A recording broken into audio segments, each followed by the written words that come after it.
Бір күні киіз үйдің ішінде үнсіз тұрған кішкентай сандықтың ішінен кенеттен жұмсақ сәуле жарқырап шыға келді. Жарық күшейе түсіп, сандықтың қақпағы өзінен өзі жайылып ашылды. Сандықтан қазақтың ұлттық ою-өрнектері бір-бірлеп шығып, өздерін таныстыра бастады.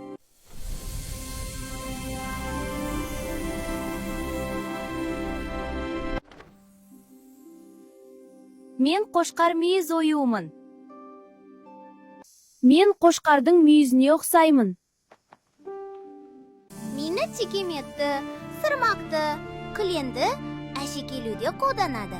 Зергерлік бұйымдар: білезік, сақина, алқа, шашбау, сырғаны әшекейлеуге қолданады. Ағаштан жасалған ыдыстар мен бұйымдарды безендіруге қолданады. Қошқар мүйіз оюы береке мен молшылықтың, төзімділік пен мықтылықтың символы. Мен қазмойын оюымын. Қазмойын оюын кірендерді, шапан, көйлектердің етек жағын әшекейлеуге қолданған. Қазмойын оюы зергерлік бұйымдар сақина, білезік, алқаны әшекейлеуге қолданған. Қазмойын оюы отбасы берекесі мен үйлесімділікті, сұлулық пен нәзіктікті айқындайтын ұлттық мұра. Мен құс қанаты оюымын.